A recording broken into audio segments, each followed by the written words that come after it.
Buenas tardes para todas y todos. Bueno, un agradecimiento especial a este grupo impulsor de la maestría, integrado por egresados, por tesistas, docentes, por acercar al decanato y a la dirección de posgrado esta propuesta tan interesante. Y también por apoyar con mucha fuerza su realización para que se pueda concretar de manera conjunta con la dirección de posgrado y todo su equipo. Saludos también al profe y gracias al profe Ignacio. Con él entonces estamos iniciando esta serie de videoconferencias. Creo que Estela ya se refirió a los diferentes temas que se van a plantear. Entré tarde, disculpen, pero me parece que estaba hablando de eso, estos elementos indispensables para el pensar sociológico, por sobre todo para la comprensión crítica de la realidad. Bueno, este proceso de institucionalización, de fortalecimiento de la FACSO ha sido un tanto espinoso, podemos decir, pero también debemos valorar en todo este proceso el esfuerzo de cada uno de los actores de la FACSO por lograr ubicar a las ciencias sociales dentro de la corriente latinoamericana. Y creo y considero que hoy su desarrollo se encuentra en pleno andamiaje como una academia autónoma que está pensándose, que está construyéndose de manera colectiva. Y sociología es una de las carreras que conforma la FACSO. Nuestro compromiso para su desarrollo y su consolidación está en primer lugar. Porque la importancia de la sociología como carrera, de los aportes para poder pensar, para deconstruir y para construir nuestro país es de fundamental importancia. En todo momento y en este contexto especial ni qué decir. Recordar también que históricamente esta carrera es una de las que ha sufrido muchos embates para poder llegar a donde estamos ahora. Entonces, justamente esta charla es tan importante porque nos remite a los tiempos de la dictadura, donde conocemos la persecución que sufrió sociología. Y en ese camino han sido estudiantes, egresados, egresadas, docentes, pensadores, pensadoras de las ciencias sociales, quienes se fueron batallando, se fueron luchando, peleando para que esta carrera y para que el pensamiento crítico, la revisión a la sociedad y todo su funcionamiento se pueda plantear y pueda enseñarse y se pueda colocar en la Universidad Nacional de Asunción y en la FACSO. Sé también que existen muchos desafíos para sociología, para la FACSO, y este seminario y los debates que plantea son un paso más de los tantos que hay que seguir dando hacia la concreción de una carrera consolidada y referente del pensamiento crítico en Paraguay. Entonces, todo el apoyo para que sociología pueda crecer, desarrollarse y consolidarse. Y a propósito del tema que tocamos hoy con el profe Ignacio, creo que queda una deuda pendiente como FACSO, que es el de las ciencias políticas. Ciencias políticas tiene que integrar la FACSO.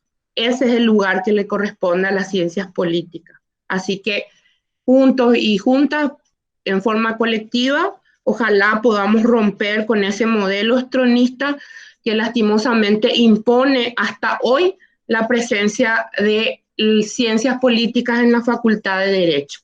Bueno, y eso es todo. Un saludo para todos y todas y que puedan disfrutar de este encuentro y de todos los que siguen. Muchas gracias.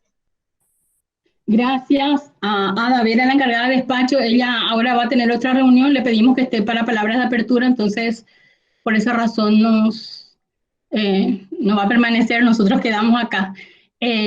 Los estudiantes sobre todo el consejo impulsor de la maestría, había planteado que 3 personas luego demos saludo de bienvenida. Entonces, por eso ahora le paso para dar el saludo al profesor Ricardi. Bueno, ya hablé yo, habló la encargada de despacho y después ya vamos directo al tema. Disculpen, hoy nomás es protocolar, después siempre entraríamos en el tema de forma rápida. Adelante. Muchas gracias y buenas noches a todos y a todas. A la señora Ada Rojas, encargada de despacho, la magíster Estela García, directora de posgrado, docentes, profesionales de las ciencias sociales, egresados, estudiantes e invitados especiales. Hoy damos inicio al primer seminario virtual pensado como herramientas y análisis para el ejercicio del oficio del sociólogo, podríamos decir en el Paraguay, para comprender su historia, su proceso, su conquista, su retroceso, etc. Organizado por el equipo impulsor de la maestría en Sociología y Ciencia Política, creado por resolución 123/2019, Faxo 1, en coordinación con la dirección de la carrera, la dirección de posgrado y su coordinación para la carrera de Sociología en posgrado, han realizado un trabajo conjunto que se concretó en esta propuesta de seminarios virtuales que se orienta a responder las necesidades de formación de los egresados y tesistas de la carrera. El equipo impulsor de la maestría, preocupado ante la imposibilidad de la apertura de la maestría en este tiempo y las suspensiones de las actividades presenciales en la Faxo por la pandemia, consideró la necesidad de organizar cursos virtuales a nivel de posgrado, luego de una consulta a los estudiantes que están en proceso de tesis sobre temas que le pueda ayudar en el abordaje y avance de su trabajo final. Es decir, iniciarse en lo que podríamos llamar en el oficio del sociólogo, que básicamente pasa por la investigación y la comprensión del proceso social, de la constitución histórica, de las comunidades, de las instituciones sociales, políticas, etc. En este sentido, quiero hacer un reconocimiento especial, como ya lo hicieron la encargada y la directora de posgrado, un reconocimiento especial al equipo impulsor de la maestría por la organización de este seminario virtual, porque implicó mucho esfuerzo, se gastó en tiempo, energía, pero finalmente salió. Entonces, puede constituir como punto de partida hacia una opción de curso de posgrado en entorno virtual, no solo en tiempo de pandemia, sino una oferta educativa de carácter permanente. Esto sería como un aprendizaje en la situación de pandemia, en un contexto de aislamiento social. Podemos valernos de la tecnología para poder establecer relaciones pedagógicas y poder de alguna manera seguir aprendiendo, seguir formándonos, seguir actualizándonos y sobre todo ayudar a los estudiantes que están iniciando en el proceso de investigación. En cuanto a los temas, haré una breve mención. La profe Estela ya lo ha mencionado. Entonces, básicamente gira en torno a al trabajo del sociólogo, y sobre todo el profesor Ignacio González estaría iniciando con el movimiento sindical en la época de Stroessner. En un segundo, va un poco combinado, el segundo encuentro de seminario virtual tiene que ver con la producción del conocimiento y muy vinculado a eso la situación de desigualdad social que condiciona, limita la producción del conocimiento científico de nuestro país. Y luego vendrían las técnicas de investigación tanto cualitativa como cuantitativa y su vinculación con jóvenes investigadores, ya que se trata un poco de afianzar y de acompañar a los investigadores que se están iniciando en esta tarea. Y después tendríamos como una síntesis, una elaboración o cómo se elabora un proyecto social, y cerraremos con la pedagogía del oprimido de Paulo Freire como aporte desde Latinoamérica al pensamiento social y pedagógico. Me parece son temas muy importantes, muy centrales en la formación de sociólogo y socióloga en el Paraguay. Desde luego, felicitaciones a los organizadores, gracias por su esfuerzo y es un aporte valiosísimo para la carrera de sociología, este espacio de aprendizaje, de debate, de discusión, de afianzamiento y sobre todo podemos encontrar una pista para avanzar en la consolidación de la ciencia social en el Paraguay. Finalmente, quiero desearles éxito y que todos podamos aprender uno de otro. Muchas gracias.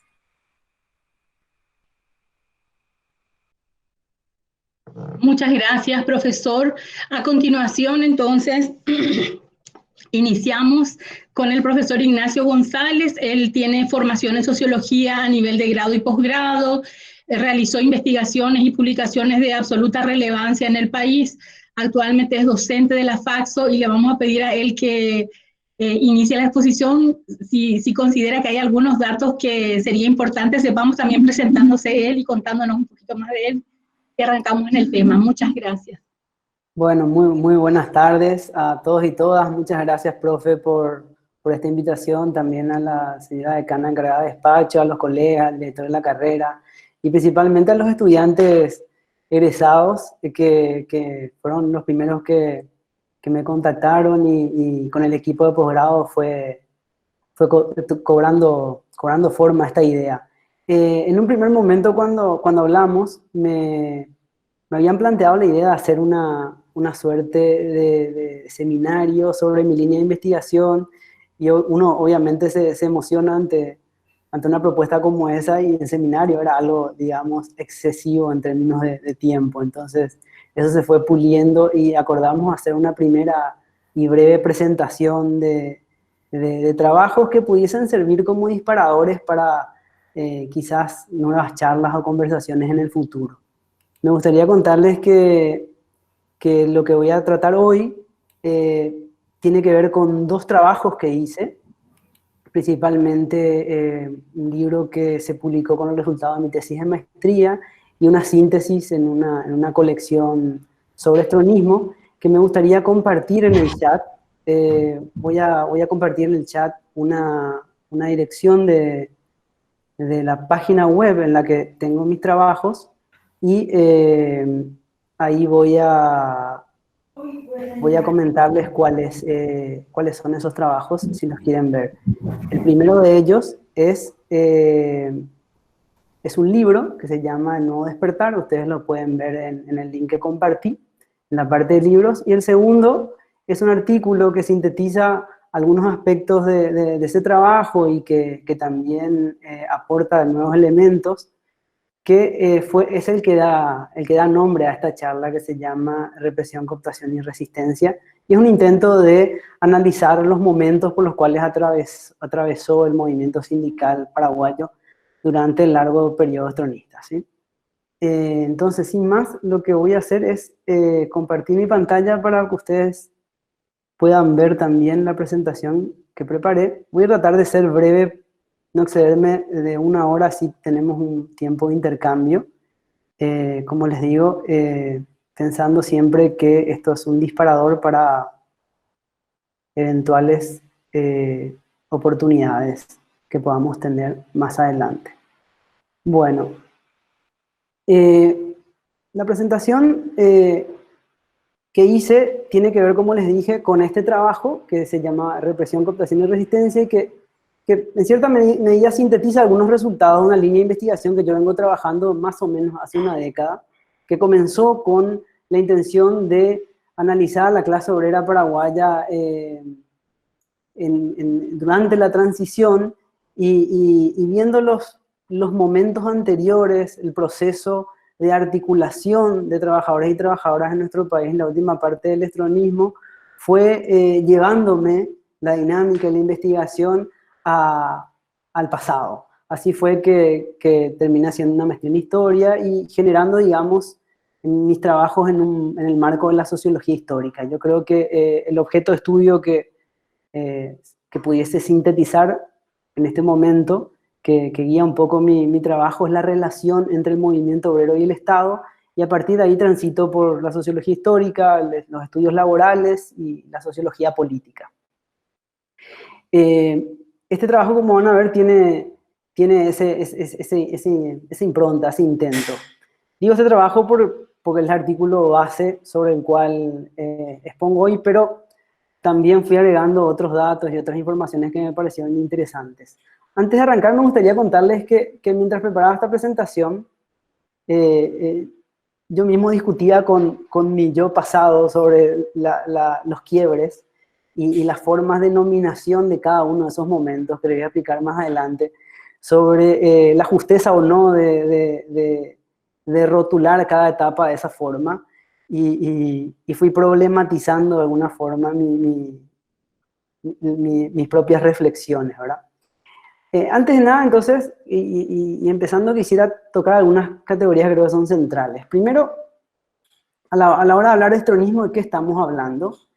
Y ahí hay una agenda importante de investigación y de discusión hoy en día en la bibliografía, no solamente paraguaya, sino internacional, sobre qué fue el estronismo, su alcance, sus características, como un objeto de estudio, digamos, bastante particular, y tratando de ver cuáles son las características comunes con procesos en la región y cuáles son aquellas particulares que dan cuenta del estronismo como un proceso que se da en una sociedad determinada con sus propias formas de expresión y articulación.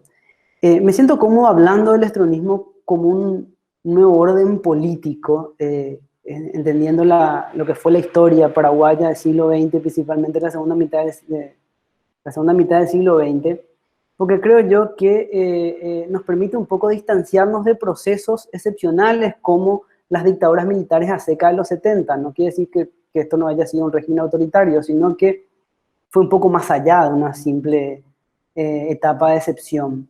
Estamos hablando de un nuevo tipo de orden político porque implica nuevas formas de estructurar y legitimar el poder, una nueva forma de dominación. Esa nueva forma de dominación también va a desarrollar o se desarrolla y en esa nueva forma subyacen pactos y alianzas entre fracciones y sectores de clases, grupos de poder que articulan la escena política en Paraguay, y además ese proceso de constitución de un orden nuevo o diferente al anterior va a atravesar por un proceso de formación de nuevas instituciones y reglas formales e informales. Entonces, durante todo ese periodo vamos a ir viendo cómo este orden se logra consolidar y se transforma a lo largo de las décadas, y en ese marco vamos a entender al movimiento sindical.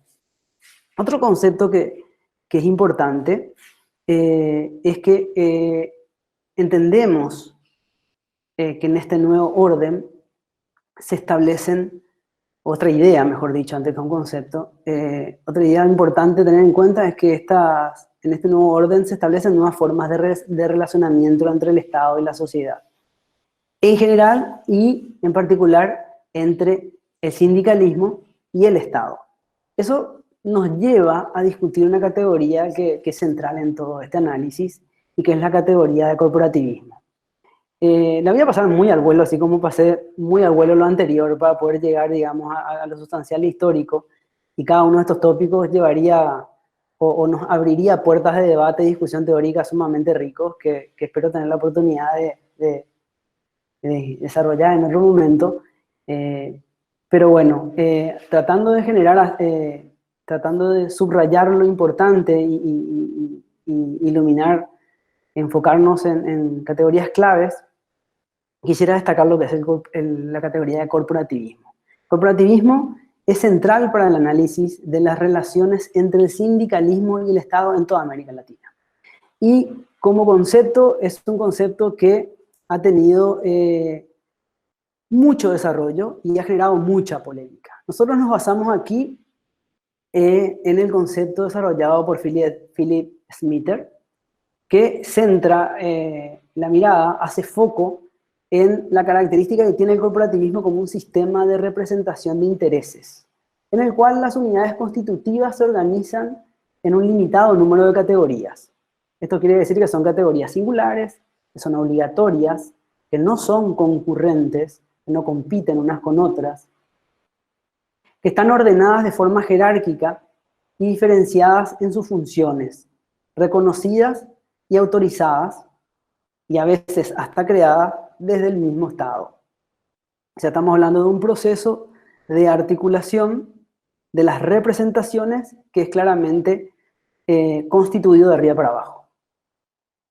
A estas categorías se le concede un explícito monopolio de la representación dentro de sus respectivas categorías, ¿verdad? La redundancia, a cambio de observar ciertos controles en la selección de sus líderes y en la articulación de sus demandas y apoyos. Con este concepto, que es muy básico, se desarrolló dentro del campo de las ciencias sociales en general y políticas en particular todo un debate sobre el planteamiento del corporativismo, debatiendo con otras concepciones que llevaban, digamos, este concepto más de la mano con el fascismo, con características, digamos, más propias de tradiciones culturales cuasi medievales de las penínsulas trasladadas a partir de península ibérica, me refiero, trasladadas a partir del proceso de colonización, y bueno, hay todo un debate sobre el corporativismo, sus características y su desarrollo en América Latina. Me parece que el concepto de Smitter es bastante más claro en términos que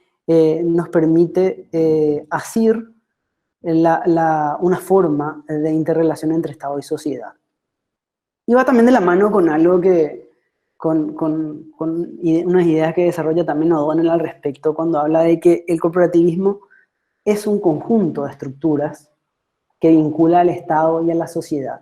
Él habla del corporativismo como un dispositivo, o sea, polemiza en el trabajo donde afirma esto con justamente las versiones que tratan de delimitar una suerte o construir una suerte de Estado corporativo o una cultura corporativa que permea a toda la sociedad latinoamericana.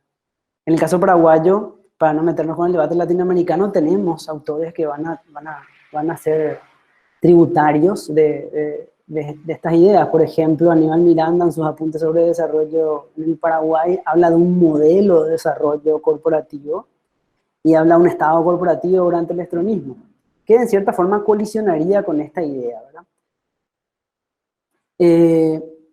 Otro elemento importante, ya acotando esto al campo de las relaciones entre el Estado y el sindicalismo, es ver el corporativismo como una estrategia de contención.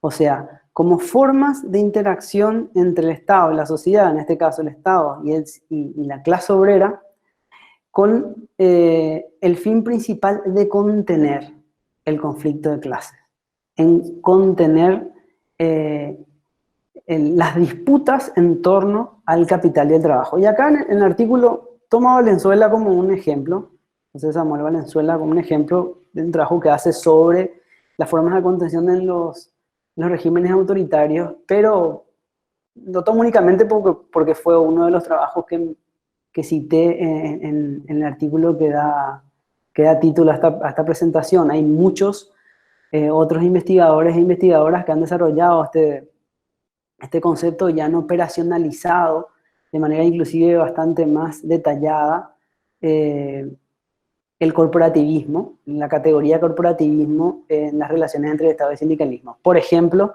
Ruth Baring Colliers y David Colliers en su famoso trabajo sobre la definición de la arena política en América Latina. Pero la idea de Valenzuela no colisiona con lo planteado por autores como los Colliers y demás, y tiene que ver con que el Estado crea una forma de organización obrera, habitualmente con financiamiento oficial, afiliación obligatoria, fijación de límites estrictos en cuanto a los sectores que pueda agrupar. En este nuevo movimiento creado desde arriba o digitado, los dirigentes pueden ser designados por funcionarios estatales o elegidos por los trabajadores, pero siempre bajo un control de la burocracia estatal o de los sectores del poder. En este modelo también, y esto es quizás lo más importante de todo este marco de articulación, la negociación colectiva es centralizada y está controlada por los agentes estatales. Y esto es central porque finalmente toda la articulación sindical tiene que ver con regular el valor del trabajo, o sea, el salario, y las instancias de negociación que de alguna manera cobran un manto institucional para desplazar el conflicto sindical, la huelga, que sería la forma más exacerbada de fuerza que puede llegar a tener la clase obrera, frenando por completo la producción industrial o fabril y por tanto la acumulación capitalista propiamente.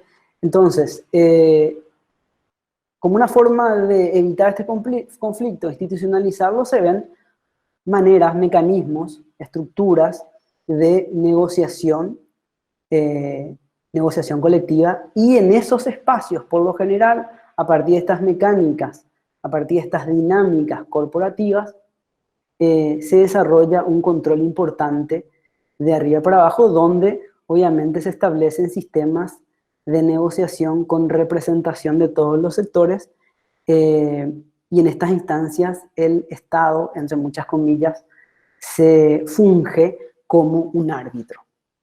Obviamente, entre muchas comillas, porque en esos procesos no podemos hablar de una independencia de intereses, ¿verdad? Bueno, en términos generales, metiéndonos ya de lleno y sumergiéndonos en el proceso histórico, en el primer artículo que planteaba, y esta es una de las grandes incomodidades que tengo, que te voy a confesar, yo planteaba como 3 grandes momentos o etapas a partir de hitos o clivajes que identificaba.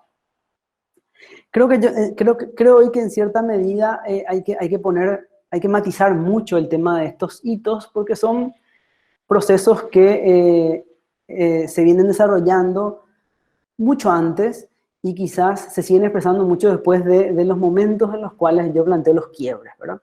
Pero a grandes rasgos, en el trabajo inicial lo que yo planteaba era que desde el estronismo, que dura desde el 54 hasta el 89, podían establecerse como 3 momentos y etapas. Una inicial, que es durante el proceso inicial de consolidación del estronismo del 54 a 58, que hablo yo que es el momento de la represión. Otro segundo momento que va del 58 al 85, que sería el de la cooptación, y otro momento que va desde el 85 hasta el 89, que sería el de la resistencia. Lo primero que quisiera problematizarme a mí mismo es si estas etapas caracterizan de manera clara y pura cada uno de esos momentos. Lo primero que me surge es decir que hay resistencia, que hay cooptación y que hay represión en cada uno de esos momentos. Y sería injusto para la historia de estos trabajadores y estas trabajadoras decir que no hubo resistencia hasta antes del 85, porque una mirada un poco más detallada de ese proceso y viendo la información y base de datos que uno puede ver en los archivos históricos, uno puede dar cuenta de que hubo resistencia. Ahora bien, hay como un sentido común expandido en sectores que estudiaron el estronismo, tendientes a ver todo este proceso sin resistencias en todo el momento y sin resistencias dentro del mismo bloque dominante, o sea, dentro, digamos, de la esfera de control del propio estronismo, para ser amplios dentro de tanto el ejército como dentro del propio Partido Colorado. En el caso del movimiento obrero, hasta inclusive dentro del movimiento obrero oficial podemos hablar de conflictos, resistencias. Por tanto, quisiera un poco matizar esto. No obstante, sería esto, el periodo y los hitos están dados como se ve aquí por el inicio del estronismo, el parteaguas de la huelga general del 58, que es la única huelga general que se desarrolla durante el estronismo, el 85 como la fundación del MIP, pero ahora vamos a ver cómo se puede traspolar ese proceso del cual trato de dar cuenta que es un proceso donde sectores obreros se distancian de la CPT y tratan de articular un movimiento independiente del gobierno y el Partido Colorado, o sea, el partido de gobierno, y que más o menos comienza a finales de los 70, pero se cristaliza en el 85, y finalmente el periodo de caída, ¿verdad? y el inicio de la democracia en Paraguay. ¿Cuáles serían los antecedentes? Muy rápido para no robar más tiempo. A la hora de hablar de estos antecedentes tenemos que retrotraernos al menos hasta 1946. ¿Y por qué quiero hablar de 1946? Porque es el momento donde uno de los dos partidos tradicionales, el Partido Colorado, decide de manera clara, directa, intervenir en el movimiento sindical. En medio de la primavera democrática, con una vanguardia sindical completamente dirigida por el comunismo, por el Consejo Obrero del Paraguay. El ala, digamos, más fuerte en ese momento del Partido Colorado, que era el Guión Rojo, decide intervenir y monta lo que fue la Organización Republicana Obrera. Obviamente durante la primavera democrática articulan un movimiento importante que trataba de sumar a todos los obreros colorados, pero sumamente débil y pequeño en comparación con la gran envergadura que tenía el COP.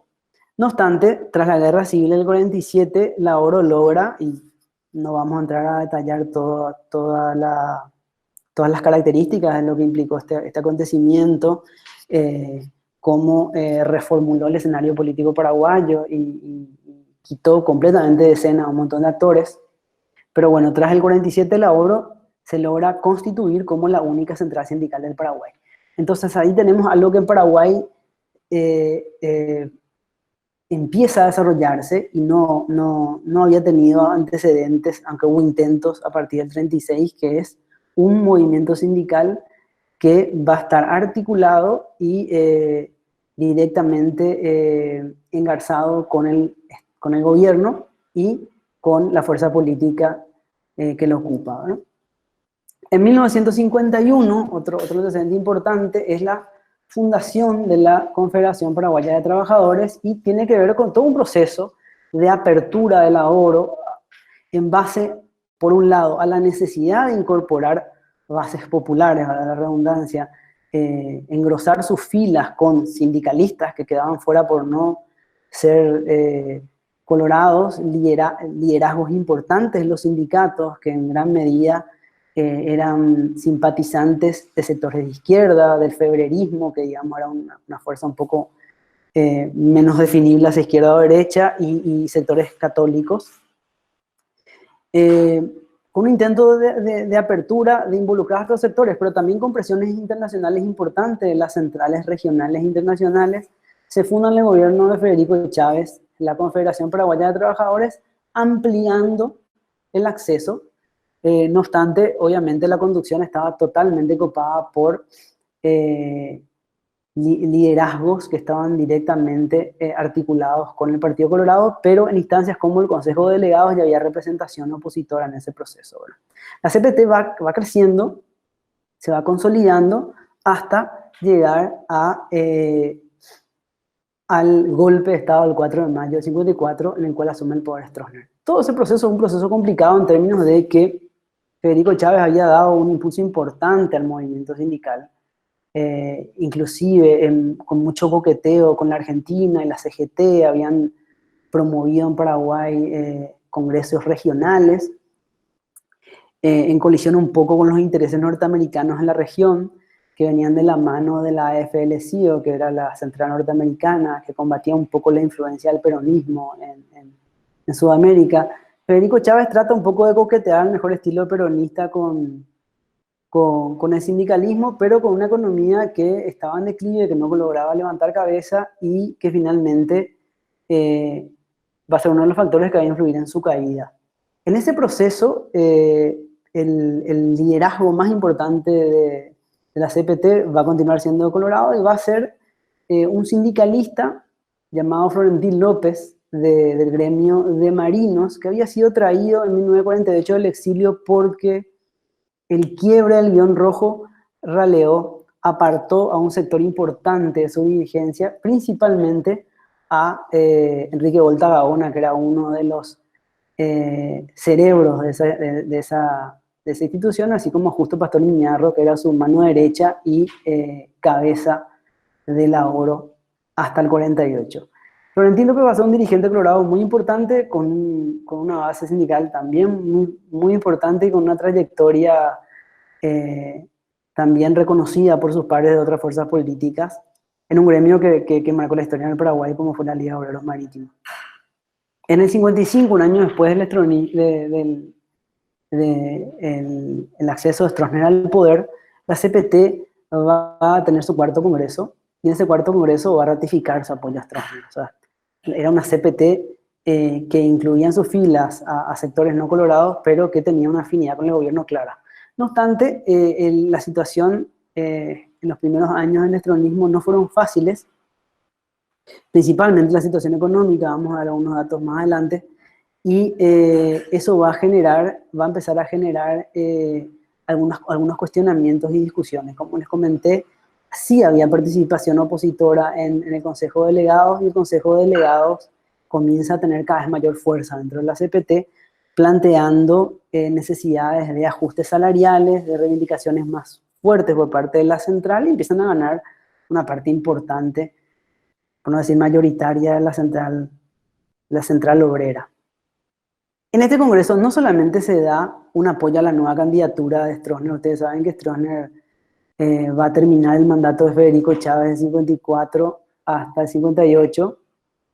Es el periodo que había iniciado Federico Chávez ser electo, y se preparaba para su primera reelección para el periodo 58-63. Entonces, la CPT hace como que un movimiento en doble sentido. Por un lado, un guiño al estronismo, al gobierno, al partido, diciéndole nosotros apoyamos esta candidatura, pero por otro lado, el Congreso da como mandato la necesidad de un reajuste salarial del 55%. Y eso tenía que ver con este segundo cuadro que estoy mostrando ahora, que es un cuadro desarrollado por Dionisio Borda, donde se puede ver, por un lado, el índice de costo de vida en guaraníes y el salario, como en casi cada año el costo de vida duplica el salario. Eso hacía que, más allá de los intereses y afinidades político-partidarias que se pudiesen tener en esa coyuntura, uno puede imaginarse que el reclamo era necesario, y un liderazgo obrero. O sea, podemos hablar ya en ese momento de una CPT con un liderazgo colorado, pero con base y arraigo obrero importante, que escuchaba sus bases y que tenía que dar cuenta de las exigencias que se estaban dando. ¿Por qué es importante este planteamiento del Quinto Congreso? Porque este planteamiento del Quinto Congreso va a ser el mandato que va a llevar adelante la conducción, y más allá de los intentos de frenar las acciones posteriores en torno a ese mandato, va a derivar finalmente en la huelga general de 1958. Esta huelga va a tener que va a darse justamente después de la elección de Stroessner, y ante la amenaza de la central de hacer una huelga el mismo día de la Asunción, 15 de agosto, logran posponerla en negociaciones, digamos, de gabinete con los referentes de la central. La logran posponer hasta finales de agosto, pero la huelga finalmente se desata. ¿Por qué se desata? Simplemente por la negativa del ajuste salarial que exigían los trabajadores y las trabajadoras en ese momento. Hay que entender que ese ajuste no era posible para el gobierno debido a un plan de estabilización que venía desarrollando desde 1955 el gobierno de Stroessner, a partir de los delineamientos del Fondo Monetario Internacional. Ahí, haciendo un paréntesis, es importante ver que todo este proceso, que es un proceso de estabilización del estronismo, va a tener un año muy agitado en el 55, a partir de, por un lado, la caída de Perón, que significó el debilitamiento de actores políticos importantes como Epifanio Méndez Fleitas, por ejemplo, en Paraguay, que había sido un aliado importante de Stroessner para desarrollar el golpe de Estado a su ex antiguo aliado Federico Chávez, y que tenían una importante ascendencia sobre el sindicalismo también.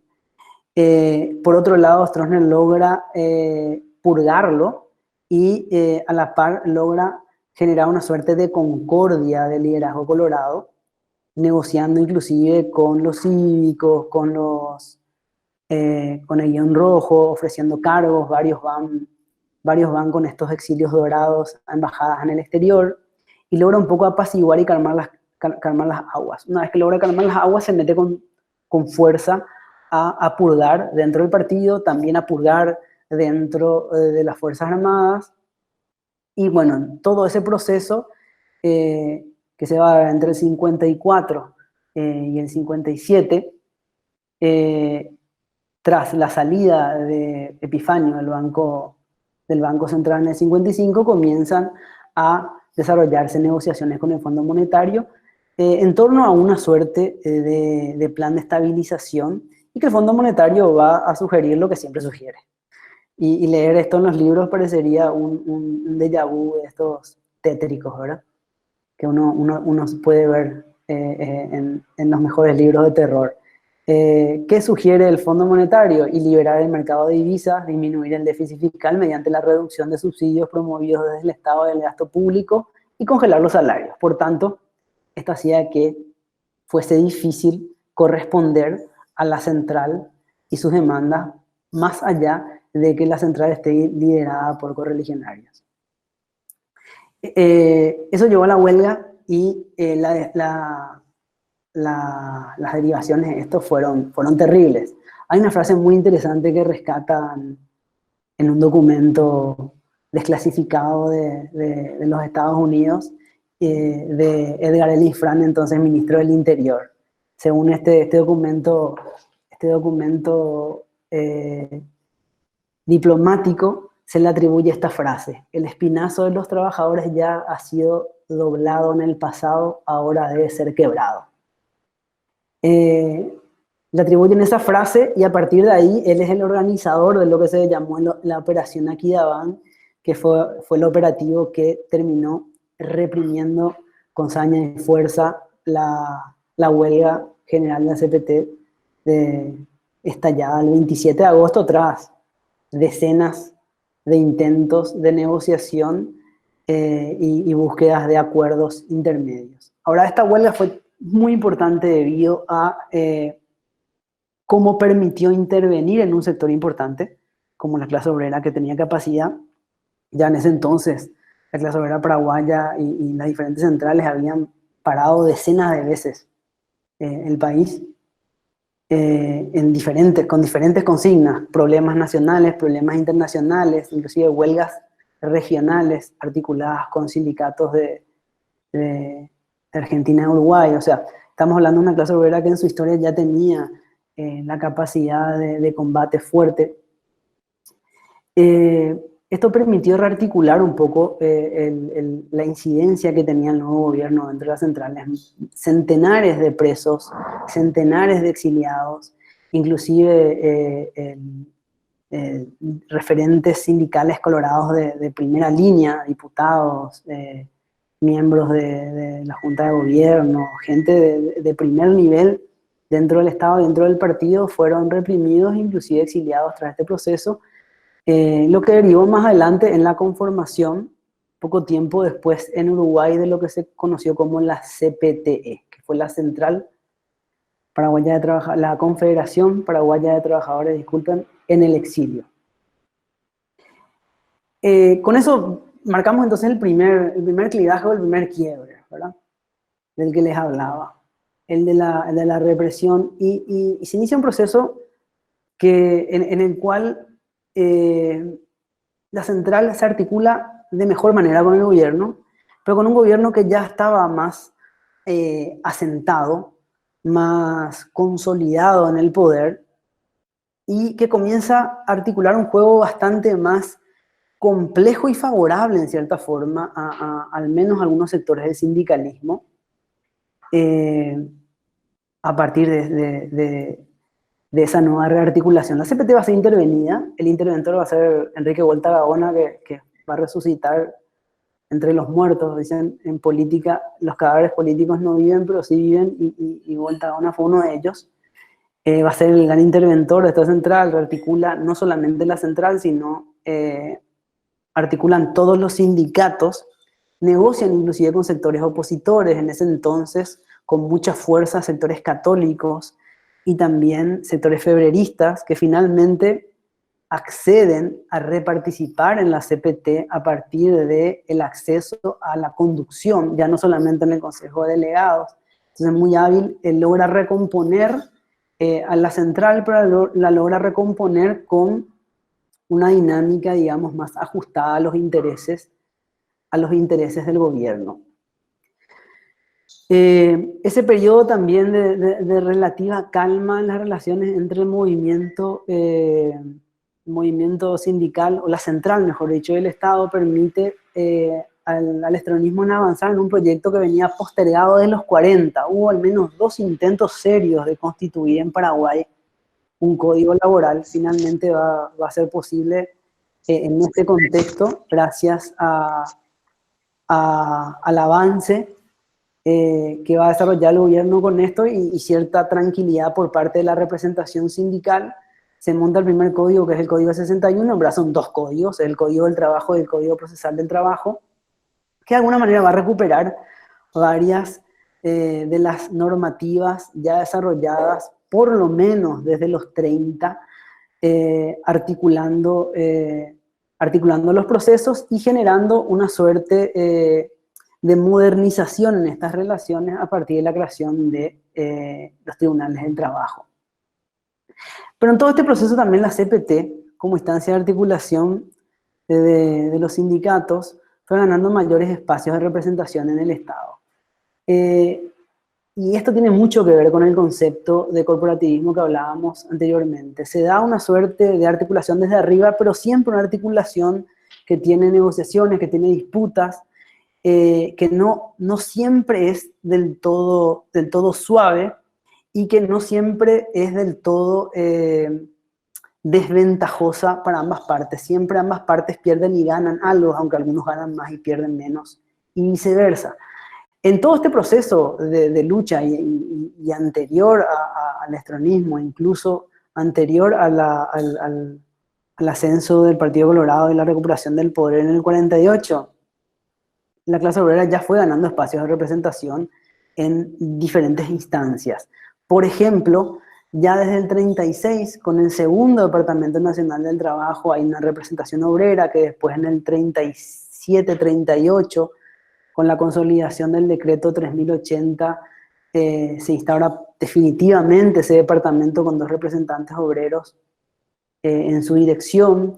En el 43, con la creación del Instituto de Previsión Social, también gana la central en ese momento, la CTP, una representación que es diferente a la CPT, una representación en el IPS. En el 44, con la creación del Consejo de Salarios Mínimos, el Consejo de Salarios, gana 2 representantes, y a partir del nuevo código procesal del trabajo del 61, con la desaparición del DNT como una instancia con las propiedades que tenía antes y el surgimiento de la Junta Permanente de Conciliación de Arbitrajes, van a haber 2 cargos nuevos que la central va a poder ocupar con representantes propios.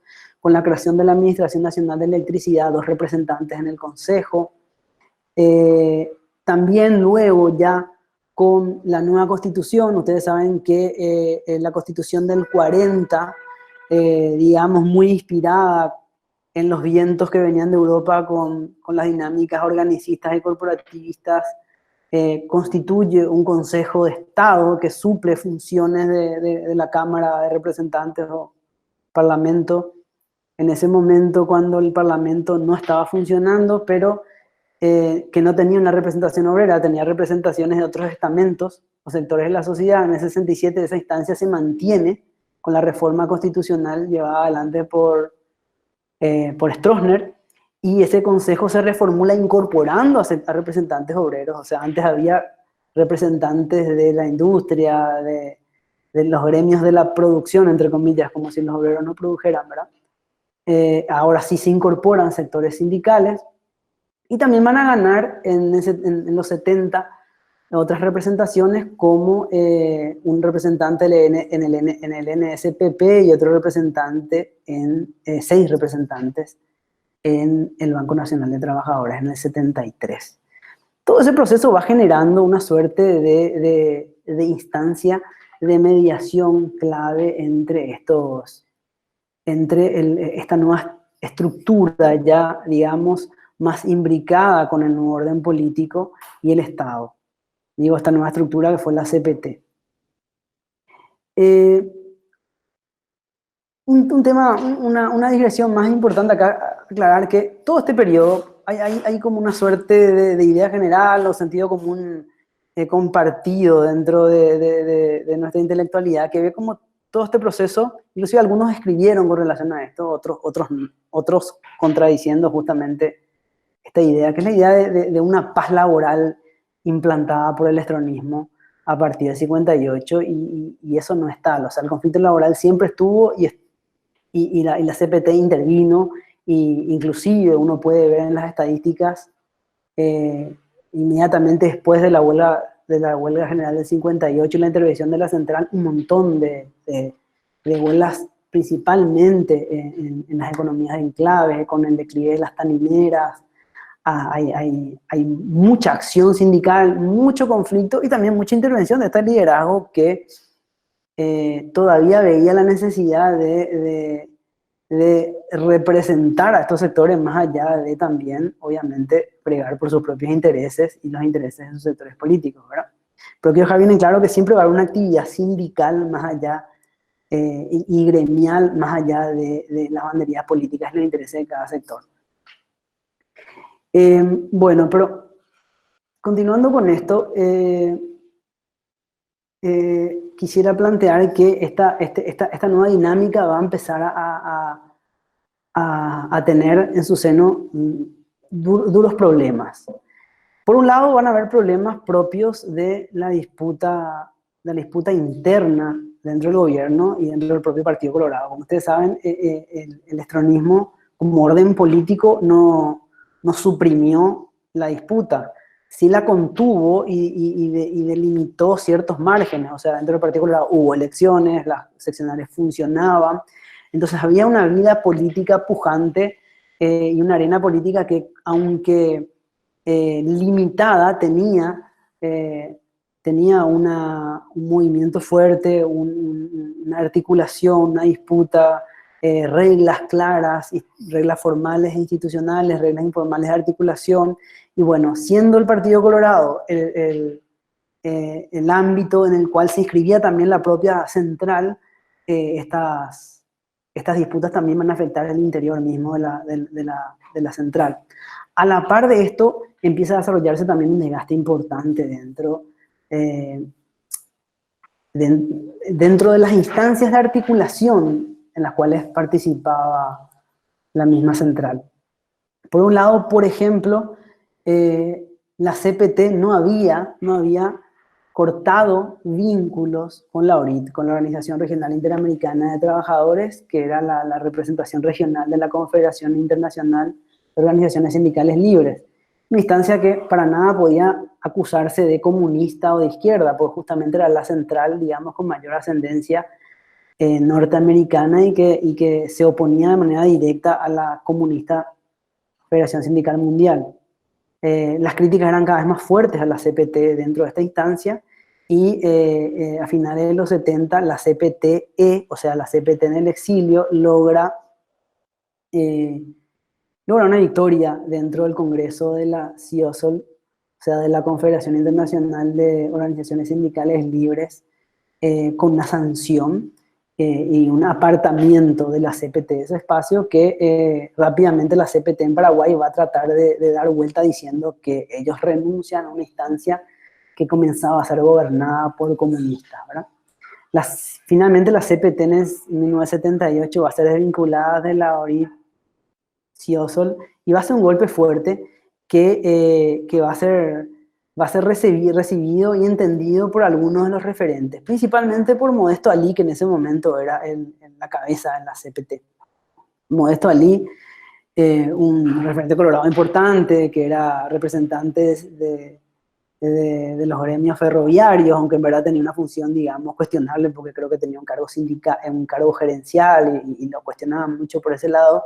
Modesto Alí entendía los vientos de cambio y la necesidad de abrir un poco el juego, de ser un poco más tolerante entre una CPT que obturaba la participación a otros sectores y que se dejaba gobernar demasiado por los internismos dentro del gobierno y del partido. Trata de alguna manera no perder esa membresía o de articular un canal de diálogo, generando una dinámica tenuemente aperturista, y también de cara a los próximos comicios, que eran los comicios internos de la central en el 81. Modesto Alí termina encabezando una lista dentro de la central con varios sindicatos que eran cada vez más críticos dentro de la CPT y que cuestionaban liderazgos exageradamente comprometidos con sectores del poder. De ese grupo se conoce en la historia sindical paraguaya como el Grupo de los Nueve, pero eran 9 sindicatos que se articulan en torno a una revista y que de alguna forma tratan de generar una dinámica interna de disputa dentro de la CPT, pero que fracasa cuando Modesto Alí, ante reprimendas desde el poder del partido y del Estado, finalmente desiste en su candidatura y termina apoyando la candidatura dirigida desde arriba, el mejor estilo corporativo, como decíamos en la definición inicial, de digitación de los representantes. La central, la CPT, inclusive desde el 54 en adelante, llegó a tener candidaturas controvertidas, o sea, procesos eleccionarios controvertidos con candidaturas que disputaban, con más de una candidatura que disputaba el poder. Modesto Alí en este contexto renuncia y deja el paso a Sotero Ledesma, que va a ser el referente, digamos, de la caída del estronismo. Ahora va a ser el representante sindical hasta el final. Todo este proceso va generando una suerte de frustración de algunos sindicatos que creían importante armar una disputa, que creían que tenían diferencias a la forma de articularse, de articular la acción gremial de la central. No necesariamente eran antiestronistas y no necesariamente eran anticolorados, pero sí estaban en desacuerdo con sectores, con una forma de construir el gremialismo desde entonces. Ahora, es interesante también tener en cuenta que el accionar de la central no solamente se basó en intereses particulares y en dinámica o en captura en captura por parte de algunos, captura gremial por parte de algunos referentes. Correspondió también a la dinámica misma de la economía paraguaya, a las formas de acumulación que el capitalismo en Paraguay se estaba desarrollando y a la necesidad de contener y a la efectividad que la central tenía de contener a la clase obrera paraguaya. En este sentido, los datos macroeconómicos muestran que Paraguay experimentó un sostenido crecimiento económico en este periodo, acompañado por un acelerado proceso de concentración de riqueza. Y hay varios materiales sobre eso. Uno de los mejores para mí, para recurrir, es el libro Estado de Economía en Paraguay de Borda y Masi como compiladores, que tienen que congregan un montón de especialistas y que tienen datos muy interesantes. Algunos de ellos, creo que la mayoría son de allí, son estos. Entre el 54 y el 72, el PIB real en Paraguay creció una tasa anual promedio del 4,4, en tanto que el PIB real per cápita lo hizo a razón de 1,7%. O sea, se puede ver un crecimiento sostenido de la economía paraguaya luego de esos procesos de recesión que mostraba anteriormente. Entre 1973 y 1981, el PIB creció una tasa promedio anual del 9,4, que incluso llegó a ser del 11% entre los años 1977 y 1980. Sin embargo, eso no fue eso no generó derrame, como dicen ciertos economistas tributarios del neoliberalismo, ¿verdad? entre 1960 y 1970, el quintil más pobre de la población paraguaya vio reducida en un 25% la porción recibida de la renta nacional total, pasando del 4% al 3%. O sea, hubo una mayor concentración de riqueza. En el mismo periodo, el 5% más rico de la población aumentó sus ingresos en un 66%. Y de recibir un 30% de la renta nacional total en 1960, subió al 50% en la década siguiente. O sea, la concentración fue clara y la contención que de alguna manera se pudo desarrollar a partir de estos mecanismos de cooptación corporativo de los sectores obreros organizados jugó un papel importante sin duda en este proceso. Finalmente, y quiero apurarme para terminar, así podemos tener un periodo de intercambio y de compartir ideas. El grupo que en un primer momento apoyó a Modesto Alí en esa arremetida a finales de los 70 para generar una dinámica diferente dentro de la CPT, fue articulándose cada vez con mayor fuerza, principalmente después de la frustración que significó la renuncia de Alí a la presidencia en el 81, de la mano también del inicio de una crisis importante, porque ustedes saben que la crisis de la deuda en los 80 comienza a golpear ya a partir del 82, el 83 al Paraguay, muy vinculada con el fin de la represa de Itaipú, con algunas huelgas muy importantes en ese periodo, entre el 82 y el 83, como fue la huelga de Coca-Cola y la de la fábrica paraguaya de vidrios, donde hubo una suerte de conflicto entre la misma CPT con los sindicatos, una intervención fuerte del gobierno con una clara defensa de los intereses empresariales, ignorando a su base social, porque mucha de esa dirigencia sindical de base era colorada y demandaba esa representación política a su partido y a su gobierno. Estos sectores finalmente terminan bosquejando una articulación por fuera de la CPT, que era algo que a finales de los 70 parecía inaudito, impensable. En mis trabajos de campo para el libro que les comenté sobre el movimiento intersindical de trabajadores, El Nuevo Despertar, esto era muy recurrente en las entrevistas de los protagonistas a los cuales recurrí. Decían que al final de los 70 parecía impensable articular algo fuera de la CPT, era como algo inaudito. Estos sectores comienzan a articularse y finalmente también con mucho estímulo de articulaciones sindicales regionales, principalmente mucha colaboración por parte de gremios argentinos, brasileños, mucho entusiasmo y apoyo de la ORIT y de la CLAT, que la CLAT es la articulación regional, o era la articulación regional de los sindicatos social-cristianos en Latinoamérica.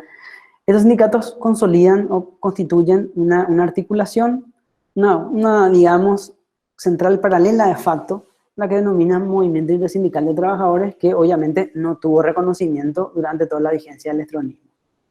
El MIT va a experimentar entre el 85 y el 89 un acelerado protagonismo, tanto a nivel local como internacional, y que va a hacer tapa de titulares de todo el mundo tras la represión del 86 por el 1 de mayo, que tiene un destaque importantísimo. De hecho, la imagen de portada que tenemos en esta presentación es una foto de esa represión, y un destaque y una expansión creciente e importante que va a consolidar una nueva vanguardia del sindicalismo en Paraguay, que va a ser la que Puskaida de Stroessner fundará meses después la Central Unitaria de Trabajadores, la CUT.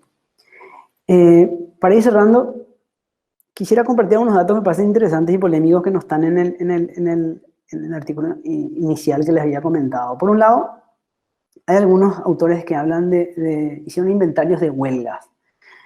Hasta hoy yo pude chequear las huelgas hasta 1961 y puedo decir que no se corresponden. No obstante, sigo usando estos datos porque son los datos de Barbosa para esta presentación. no se corresponden en términos de que entre el 54 y el 61 el número de huelgas son mayores en base al trabajo de archivo que pude ver.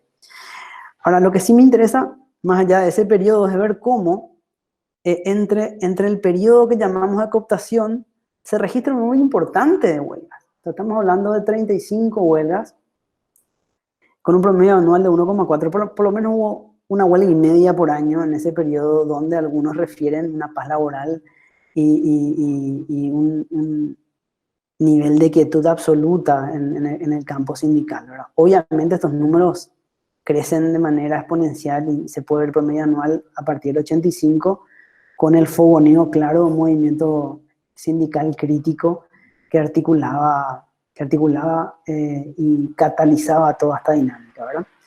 Este otro cuadro nos permite visualizar un poco mejor a partir de quinquenios, ¿verdad? Entonces es interesante.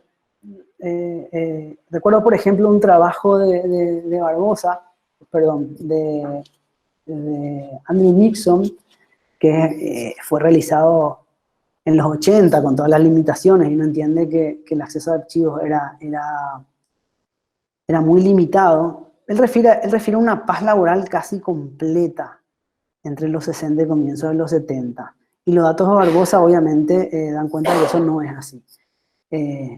Repito nuevamente, eso demuestra que había una actividad gremial, importante, y que esa actividad gremial llegaba a puntos del conflicto, al puntos extremos del conflicto, hasta alcanzar huelgas. Y esas huelgas existieron, se desarrollaban, y en gran medida y en gran parte eran asistidas, promovidas, intervenidas por la CPT, dando obviamente un respaldo a los sectores movilizados.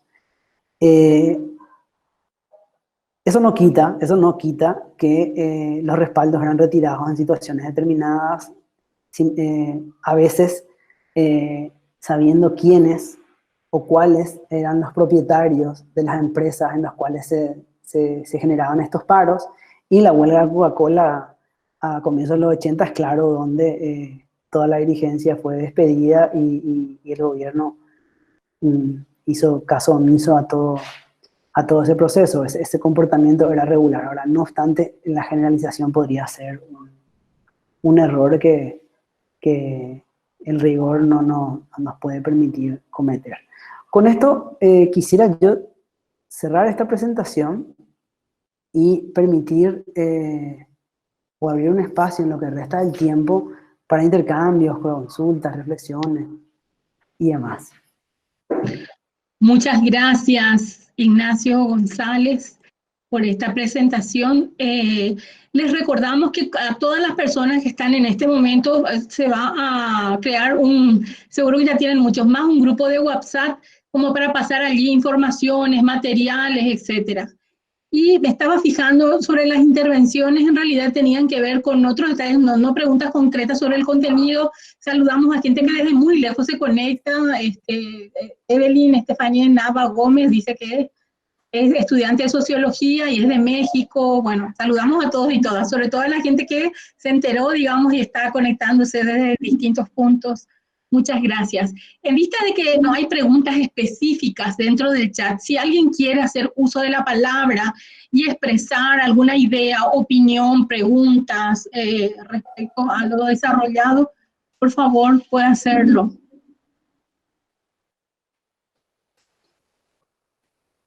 Puedo preguntar yo entonces mientras tanto, Ignacio. Genial, genial. Para arrancar. Me acordaba digamos, las ciencias sociales cuenta con una interesante producción sobre el electronismo en nuestro país. O sea, hay varios trabajos escritos, entre ellos, lógicamente, el tuyo. Pero me acordaba de un cientista político paraguayo, Marcial Antonio Riquelme, que decía que Stroessner llegó a especializar, a solidificar el autoritarismo así de manera tan feroz, porque en realidad ya los cimientos estaban desde antes. Entonces, por ejemplo, plantea que Higinio Morínigo ya ejerció autoritarismo, digamos, con otros matices, con otras características, pero que había como una historia que le generaba, de hecho, la inestabilidad política antes de que asuma Stroessner. Quería nomás preguntar un poco tu opinión respecto a eso, porque efectivamente al ser una de las dictaduras más largas de América Latina, al mostrarse así tan implacable, más allá de que el Plan Cóndor se implementó en otros países, digamos, cuáles son los elementos, porque también hacen en nuestra historia y probablemente hay elementos que hasta persisten hoy, digamos, que se conecta con esa historia de tan rotundo autoritarismo. Y ustedes anímense también a preguntar, les animo a todos y todas, miren que aquí no hay quien sabe más y quien sabe menos, porque todos aprendemos juntos, entonces, todas. Así que lo que ustedes, acá ya viene, comienzan a haber preguntas. ¿Puedo leer entonces juntas, Ignacio? ¿Te Genial, parece? genial. Sí, sí. Vamos a...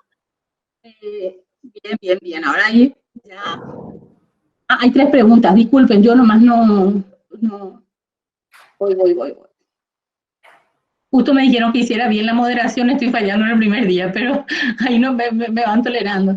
Se podría acceder al material, ahí puso el link del profesor.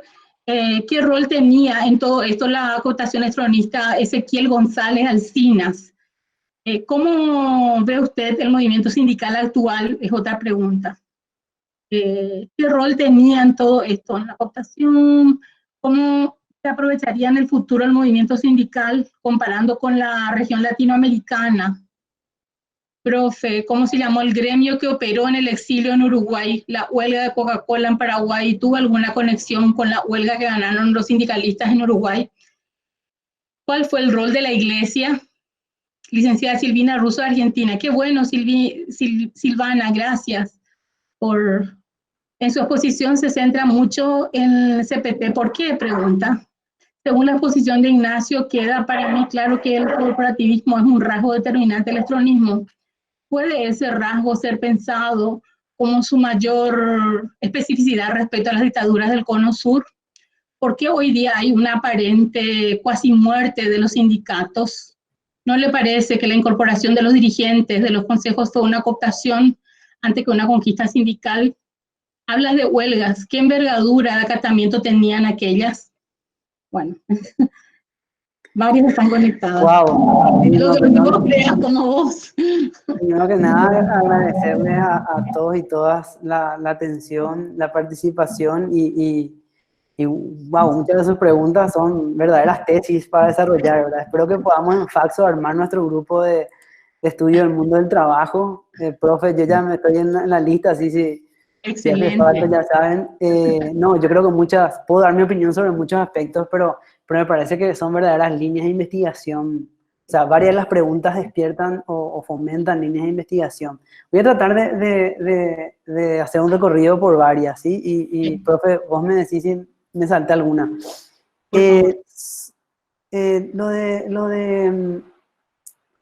Empiezo con lo que me decías vos, profe, de lo de Marcial Riquelme.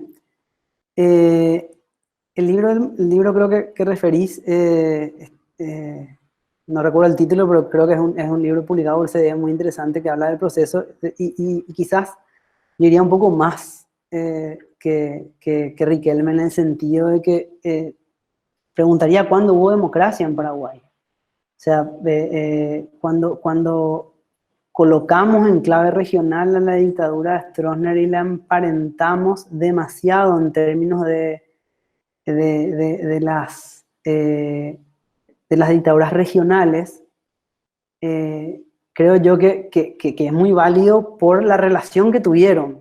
Ahora, cuando utilizamos las categorías que desarrollaron los cientistas sociales para analizar las dictaduras argentina, uruguaya, brasileña, y tratamos de analizar el caso paraguayo, hay varios problemas. Hay varios problemas porque estamos hablando de sociedades que llegaron a tener procesos democráticos bastante amplios, digo yo, cuestiones básicas, competencia electoral, incertidumbre, quién va a ganar, movilización de sectores populares e incorporación a la arena política de sectores importantes, principalmente la clase obrera.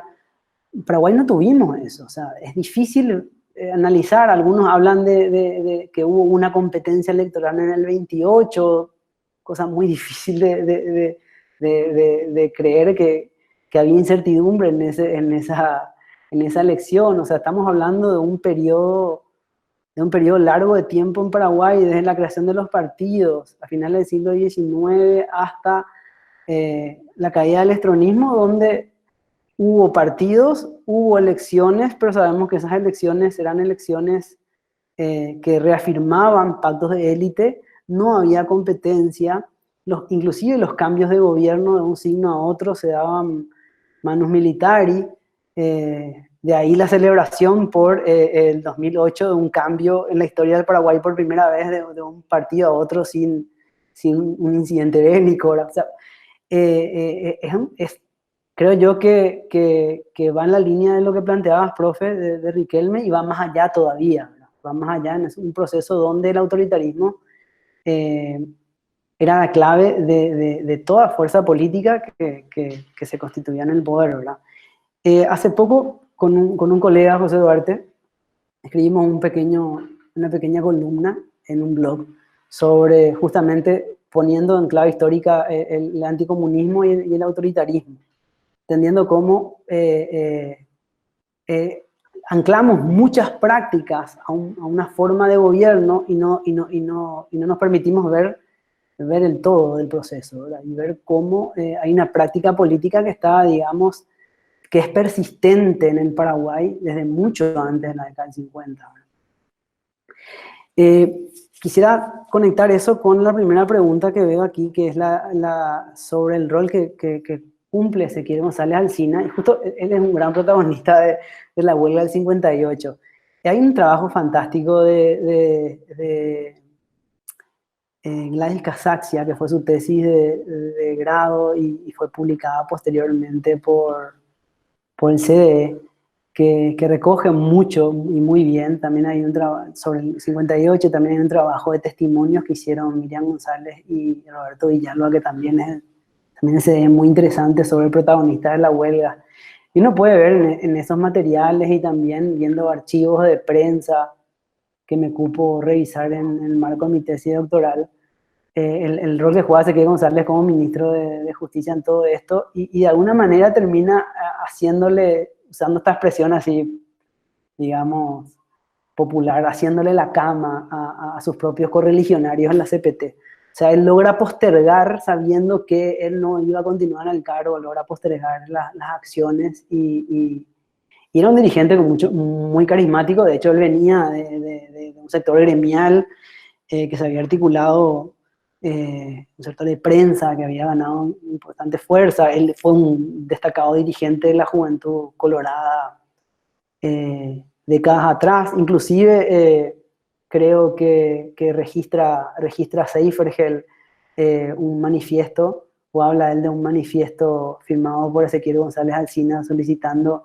el establecimiento de relaciones diplomáticas del Paraguay con la Unión Soviética en el marco del periodo entre guerras. Era un activo militante e intelectual y conocedor conocedor del campo. O sea, tuvo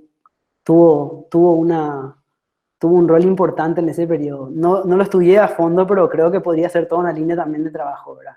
Ver un exponente de estas características y ver cómo fueron articulando fuerzas y fueron desarrollando estrategias, ¿verdad? Voy a seguir estoy tratando aquí de visualizar, veo una pregunta sobre el movimiento sindical actual que me parece que queda mejor para el final, ¿verdad? Sí, como vos consideres, profe, claro, sí. Veo también el proyecto de futuro comparado con la región, lo dejamos un poco más para el final. Lo de la huelga de Coca-Cola no lo estudié muy bien. O sea, yo no hice un trabajo específico sobre la guerra de Coca-Cola. Sí, hice un trabajo de archivo a partir del archivo del terror y 3 fuentes importantes: medios de prensa, archivo del terror y testimonios de participantes. Y la huelga de Coca-Cola, todo indica que la huelga de Coca-Cola no tenía conexiones con el exterior. Todo indica que la huelga de Coca-Cola tenía participantes importantes del Partido Colorado. Creo que no recuerdo el nombre, pero creo que era el apellido López, el secretario general del sindicato de Coca-Cola, era inclusive miembro de una seccional, vicepresidente o miembro de la conducción de una seccional. Y tiene que ver con una medida arbitraria de La huelga se detona con una medida arbitraria, con el traslado a la planta 1, que todos conocen que está sobre España, cuando se traslada a las afueras de Asunción.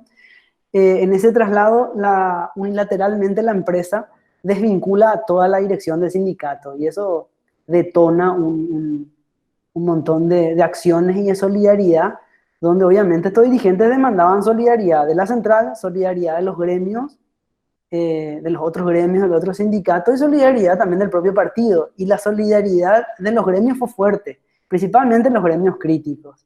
Y fue inclusive un experimento, un ensayo, un teatro de batalla donde varios de los que posteriormente fundan el MIP hicieron tuvieron sus primeras experiencias, incluso una alianza muy importante con sectores estudiantiles universitarios que apoyaron el proceso, ¿no? Una campaña contra la Coca-Cola, no tome Coca-Cola, una bebida dulce hecha con la explotación hecha con el amargo sabor de la explotación de la clase obrera paraguaya o algo por el estilo, un eslogan así sumamente creativo e interesante que lograron revertir la medida arbitraria, ¿verdad? Así que no creo que haya tenido una vinculación muy directa. Por otro lado, vi que creo que aquí hablaban de lo de quienes se exiliaron en Uruguay, la CPT en el exilio. La CPT en el exilio tenía una parte importante, se funda en Uruguay, pero obviamente el eje era Argentina-Uruguay, y muchos exiliados paraguayos estaban allí, de hecho, desde la guerra civil del 47, y antes ya, desde el inicio del gobierno de Morinho, varios políticos paraguayos de renombre terminaron exiliados ahí, ¿verdad? Desde Carlos Pastore en adelante hubo varios exiliados paraguayos allí, muchos del febrerismo, entonces se volvió como una suerte de zona franca para exiliados políticos que de alguna manera por la cercanía mantenían un vínculo con el país. Entiendo que ahí fue la fundación y el eje fue siempre Buenos Aires, Montevideo. El rol de la iglesia. Preguntan también, el rol de la iglesia es toda una línea de investigación. La verdad que sí, el movimiento sindical paraguayo debe mucho a la acción de la Iglesia Católica, más de cuño popular principalmente. Inclusive en muchos momentos uno puede ver que los sindicatos cristianos, que eran de cuño católico, no evangélico, ¿verdad? Hasta le ganaban por izquierda a los sindicatos, digamos, más de izquierda de proximidad comunista. La articulación va a ser importante, un discurso fuerte anticomunista y un discurso fuerte antipopulista, pensando que las influencias del peronismo hacían que en Paraguay se replicasen las mecánicas partido-sindicato, cosa que era muy lindo como un discurso, pero muy impreciso, entendiendo cómo se dieron los procesos en uno u otro país, ¿verdad? Pero sí hay un rol importante allí y el rol fue muy fuerte para la huelga del 58. Yo, para profundizar eso, recomiendo las entrevistas de Emilia González y de Roberto Villalba, donde entrevistan a varios referentes de lo que fue después, mucho tiempo después, la CNT, ¿verdad?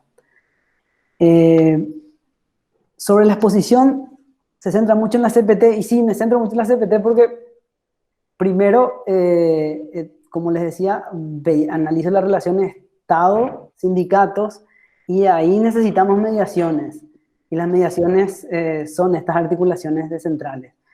Por otro lado, en esta hora donde tengo que centrarme tengo que centrarme en titulares grandes y generales, obviamente no puedo entrar a tallar y a plantear el rol de cada rama de la producción en esta articulación sindical y cómo ciertos sindicatos tuvieron mayor peso y jugaron un papel más o menos relevante en ese proceso, pero les invito a leer el trabajo que compartí, y ahí van a ver cómo se detalla, por ejemplo, el rol que jugaron sectores como los bancarios en la articulación del movimiento crítico, como la Liga de Obreros Marítimos, que jugó un papel fundamental de los 20 en adelante, termina siendo cooptada por por sectores del Partido Colorado y termina completamente desactivada como una fuerza política combativa.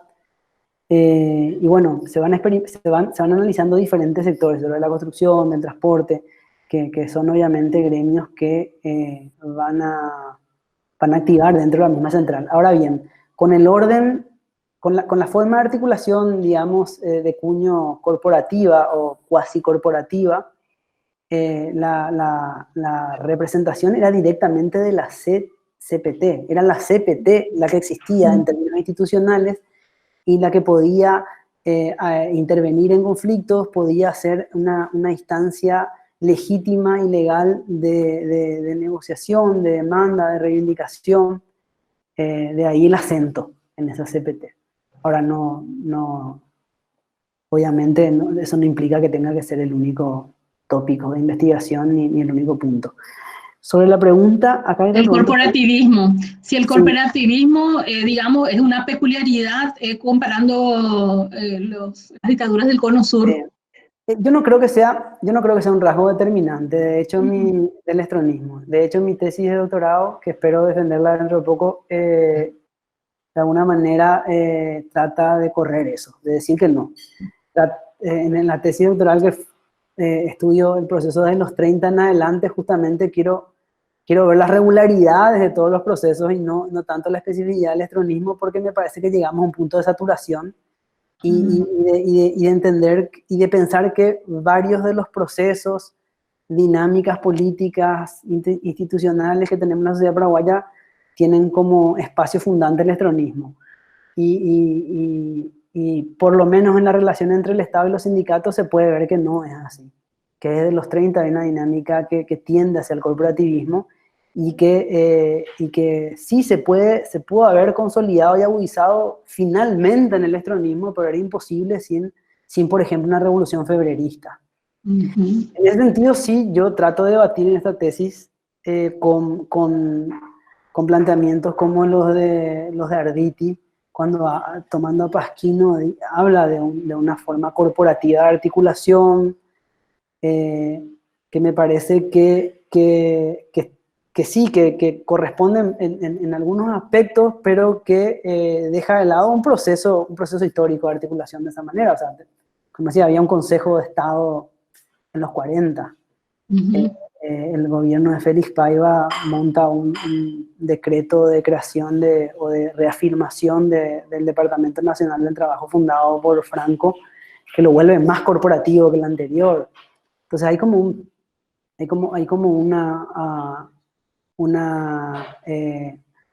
un trazo de migajas, como diría el cuento, que va más allá, nos lleva mucho más allá del estronismo, nos lleva más allá, más al pasado, ¿verdad? La siguiente pregunta es... ¿Por qué mueren los sindicatos hoy? Y esa la dejamos para el final, ¿te parece? Sí, correcto. Una idea general. Sí, muy bien. ¿No le parece que la incorporación de los dirigentes en el Consejo fue una cooptación antes que una conquista? Esta pregunta, yo quiero plantear lo siguiente. En los estudios que fui desarrollando en la relación Estado y sindicato, me parece que caer en reduccionismos unilaterales en las dinámicas entre Estado y sociedad, aunque nos simplifica la explicación, nos aleja de la verdad. No existe pasividad. O sea, lo que yo quiero plantear es lo siguiente, inclusive, es decir, que lo dije en la exposición, inclusive dentro de la CPT colorada, ultrastronista, había disputas internas, había entrega de compañeros, pero había también defensa de intereses. O sea, la realidad es bastante más compleja que blanco y negro, buenos y malos. Yo quiero creer que, aunque no estudié en detalle el periodo 67 preconstituyente, yo quiero creer que ahí Stroessner está construyendo una alianza importante. Y que si Estigarribia no introdujo a los sindicatos, habiendo sido la central sindical uno de los proponentes de su candidatura, poco tiempo después, cuando genera el golpe y redacta la Constitución entre cuatro paredes, la Constitución que él quería, como él quería, no introduce a esa fuerza dentro del Consejo, y si el histronismo la introduce, no quiero creer que haya sido una cuestión de concesiones unilaterales. Creo yo que fue que obviamente hay intereses del poder de construir, digamos, vasos, vasos conectores y una correlación de fuerzas favorables, pero no creo que haya sido una concesión extrema y solamente una dominación unilateral de arriba para abajo. Me imagino que si empezamos a estudiar ese proceso, ese periodo, debe haber habido, de cierta manera, también un triunfo del sindicalismo paraguayo de estar en una instancia como ese consejo. Felicitan tu exposición y preguntan cuáles eran los sectores o ramas de producción más sindicalizados y si esto se corresponde con el modelo de desarrollo económico de Paraguay. Eso es muy complicado eso es muy complicado de ver porque no tenemos datos de tasas de sindicalización. De hecho, creo yo que uno de los trabajos más serios de tasa de sindicalización se hizo ya en los primeros años de democracia, de la mano de nuestro querido José Carlos Rodríguez y Roberto Villalba. Hicieron un trabajo súper minucioso de sindicato por sindicato. Pero no hay tasas de sindicalización clara, más allá de lo que los sindicatos iban enunciando, que decían que tenían. Pero podemos ver en diferentes periodos sectores más fuertes que otros. Por ejemplo, el sector de la carne fue muy importante hasta los 50. También las tanineras fueron importantes entre los 50 y los 60. Eran grandes en términos de población, pero era difícil la agremiación hasta que las centrales pudieron tener más influencia allí. Eso está muy bien explicado y narrado en una obra que es central para estudiar el movimiento obrero paraguayo, que es Obreros, Utopía y Revoluciones, de Emilia Rivarola. Entonces los sectores van cambiando. Lo que sí, y a mí me interesó mucho a partir de los 80, es cómo el sector servicios comienza a crecer. Y de hecho el sector servicios va a ser la vanguardia del sindicalismo en gran medida en los 80. ¿Verdad? Los bancarios van a estar los bancarios fueron la vanguardia del MIT. En gran medida, de hecho, la fundación de la CUT tiene a un bancario como primer secretario general. Preguntan también, Ignacio, sobre las organizaciones campesinas. Si formaron parte de organizaciones de trabajadores durante tu periodo de estudio. Hubo momentos, o sea, en este momento que estoy estudiando, que planteo hoy del estronismo, están, digamos, alejadas, o sea, hay una dinámica muy importante de los gremios campesinos, pero están alejadas de las centrales en términos de participación orgánica.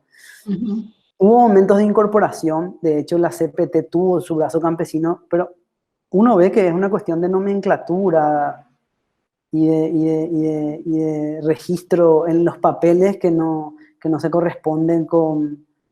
Digo nomenclaturas porque se hablan de coordinadora campesina de tal lugar, pero uno no ve vestigios de que eso haya generado una suerte de impronta en la realidad, ¿verdad?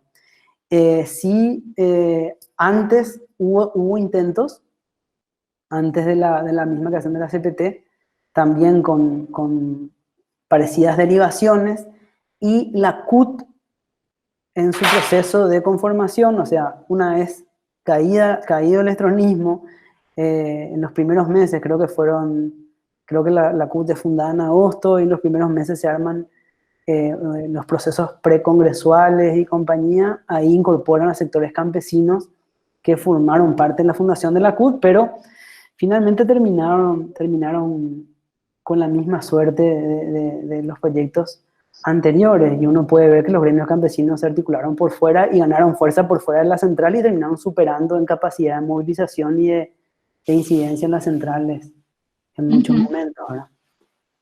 Mencionan que ya hiciste referencia al sindicato de bancarios, el Banco Nacional de Trabajadores. Si tienes alguna reseña en tu investigación sobre el rol de esta institución en la economía paraguaya, no en la historia sindical.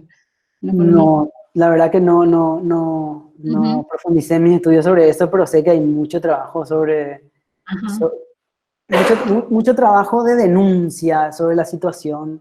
Creo que el sindicato de periodistas en algún momento tuvo una agenda fuerte en eso. No sé, tenemos en nuestros En nuestro equipo tenemos a un gran compañero, digo nuestro equipo de docentes, tenemos un gran compañero, ex secretario general del Sindicato de Periodistas, Miguel López, que quizás pueda contar un poco lo que fue la intervención ante el quiebre, cuando quebraron el banco, ¿verdad? Y sé que hay acciones generadas en torno a eso, pero no conozco estudios y mi línea de investigación no incurrió por ese lado. ¿Existió algún tipo de relación directa o vínculo entre peronismo y sindicalismo paraguayo? Mucho, y durante mucho tiempo. Y hay cosas muy interesantes. Hay cosas muy interesantes porque inclusive el peronismo tuvo una estrategia genial en un momento determinado de generar diplomáticos obreros. Le llamaban agregados obreros a las embajadas, de cada embajada argentina afuera. Entonces, en todo el periodo peronista, o sea, gran parte del periodo de finales de los 40 hasta el 55, tuvimos en Paraguay un agregado obrero en la embajada argentina que tenía directo vínculo con los sindicatos paraguayos. Hay un libro genial de un historiador argentino que de apellido Semán, Ernesto Semán, que se llama Ambassadors of the Working Class, o sea, embajadores de la clase obrera, pues su tesis de doctorado en Estados Unidos, donde narra un poco la historia de esto, y uno de los personajes es justamente un obrero argentino de apellido Segovia, que era de Formosa, y como hablaba guaraní, Perón lo manda como agregado obrero al Paraguay. Y él narra, Semán narra en el libro cómo en un momento determinado el Guión Rojo lo apresa y se arma una controversia ahí porque entra a la casa, porque en el contexto de la guerra civil del 47 al parecer Segovia había facilitado refugio y escape a los sindicalistas que eran la vanguardia del sindicalismo, como había dicho en la exposición anteriormente, a los sindicalistas críticos del Consejo Obrero en Paraguay y de la concertación febrerista de ese momento. Entonces sí, hay una vinculación muy grande y ese libro está muy bueno, pero bueno, después también hay mucha vinculación posterior. De hecho, el peronismo va a tratar de implementar una suerte de competencia de articulación regional que se llamó Atlas, y uno de los congresos de Atlas se hizo en Paraguay, luego de la fundación de la CPT, en pleno gobierno de Federico Chávez, y uno puede ver los salones del Cine Victoria, el acto de congreso donde donde está toda la vanguardia regional sindical latinoamericana. Había gente de Argentina, de Uruguay, de Paraguay, invitados internacionales con el presidente Chávez, y bueno, y fundando ahí una articulación que trataba de hacerle competencia a la ORIT en ese momento. Se me ocurre también ese periodo, y bueno, también durante gran parte del proceso posterior, ya en democracia en la CGT, ya en democracia en Argentina y todavía Paraguay con régimen autoritario, hay una vinculación importante de sectores de la CGT que van a articular y van a potenciar, así como lo de la CUT. Aunque creo yo que la CUT brasileña va a tener finalmente mucho más influencia por el modelo que después los sindicatos paraguayos críticos adoptaron, ¿verdad? De hecho, hasta el mismo nombre optaron por nombres igual, ¿verdad? Hay otra pregunta que refiere a las organizaciones campesinas. Si bien ya hiciste referencia, pero aquí menciona el movimiento 14 de mayo, digamos así de manera específica, donde dice... Sí, el movimiento 14 de mayo, más que un movimiento campesino, era un movimiento guerrillero de puño liberal, ¿verdad? Que sí, que tenían, o sea, en Paraguay era imposible hacer política ignorando el sector mayoritario que era el campesinado. Entonces, decir que no había campesinos en ninguna articulación sería una falacia. Ahora, los intereses y los intereses sectoriales que defendían y cómo esa base social articulada en un gremio tenía una identidad o no con uno u otro sector es distinto, ¿verdad? Entonces yo creo que sin duda, así como en el FULNA, el Frente Unido de Liberación Nacional de Organización Comunista, que es también contemporánea al 14 de mayo, hubo una base campesina importante. Son movimientos políticos, más que más que organizaciones campesinas propiamente. Mis estudios están más centrados en movimiento sindical, por eso no tengo un conocimiento muy acabado de las experiencias campesinas de ese momento. Está perfecto, gracias. Ahí está. Sí. Y para, no sé, para darle una finalización a esto que quedaba flotando sobre la actualidad. La actualidad es un enigma importante. A mí me llama mucho la atención. Yo empecé hace una década a estudiar movimiento sindical y fue por casualidad.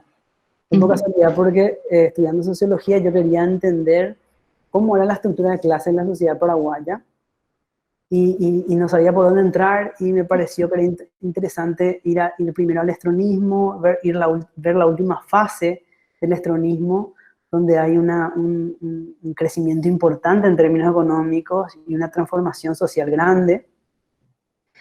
Y no sabía por dónde entrar y bueno, luego fui por los gremios y ver los gremios críticos como los sindicatos independientes que representaban a sectores nuevos, me empezó a llamar la atención y esa fue la entrada inicial. Pero mi intención era estudiar lo actual.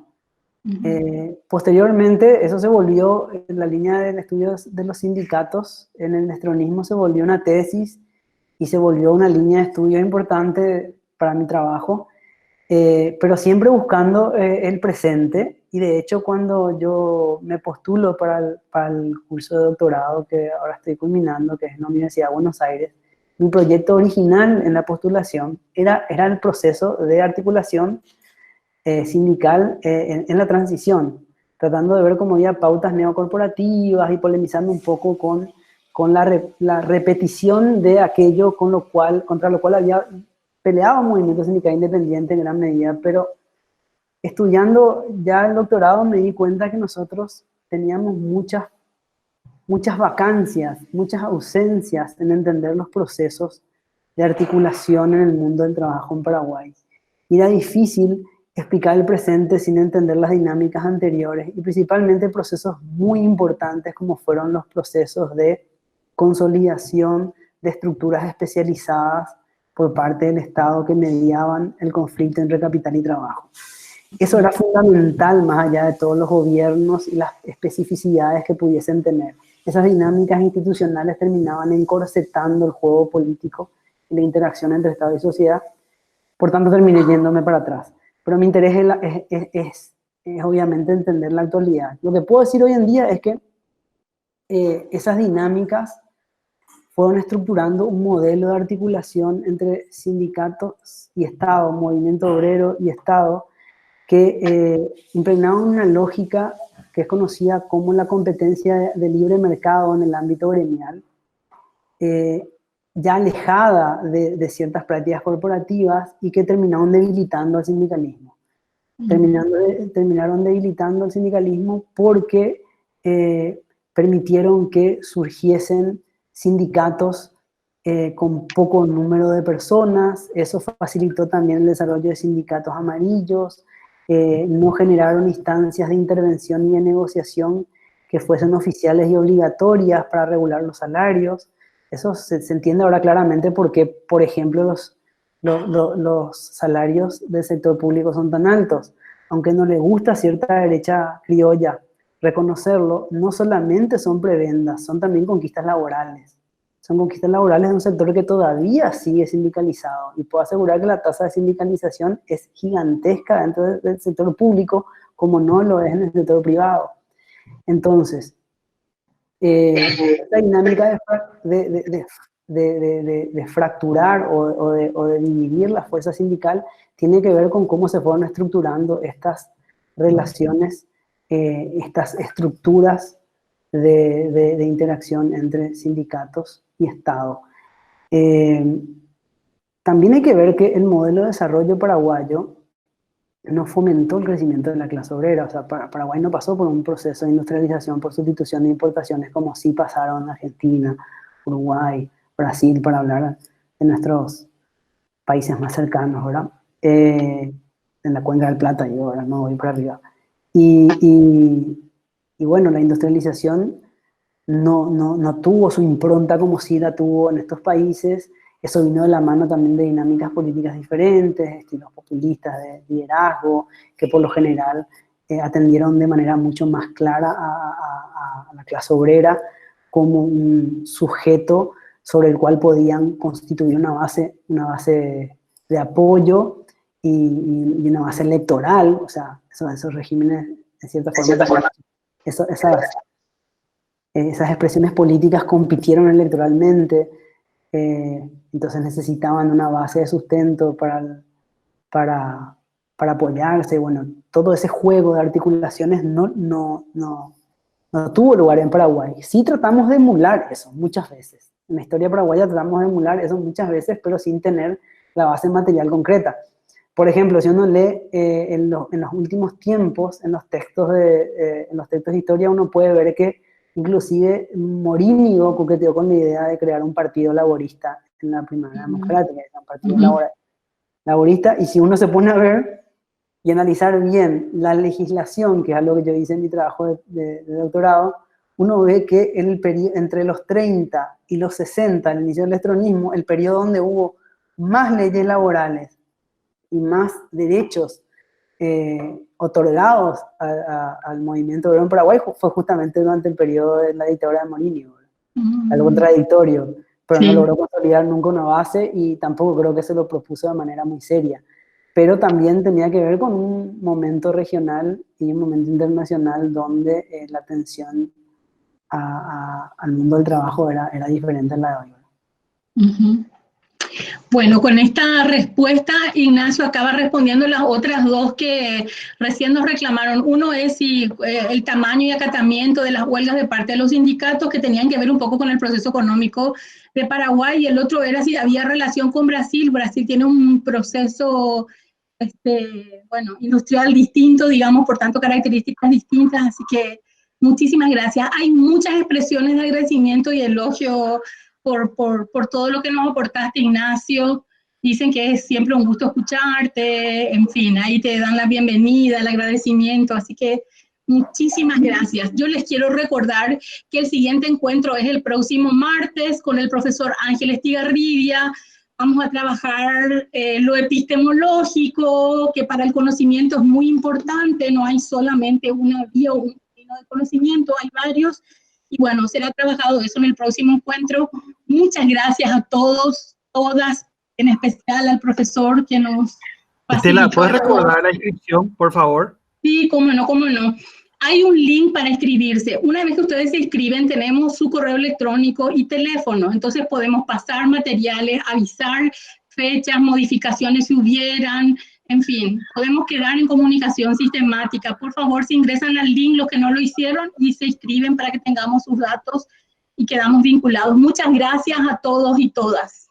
Muchas gracias también a todos y todas. Quiero sumarme el agradecimiento y bueno, gracias también, profe, por la invitación y cuenten conmigo, estudiantes, colegas, para cuando necesiten, estoy con ustedes para seguir pensando y analizando. Muchas gracias por todas estas preguntas y todas estas ideas que abren verdaderas líneas de investigación que tenemos que trabajar en el futuro. Así mismo, muchas gracias. Bueno, cerramos de esta manera. Gracias.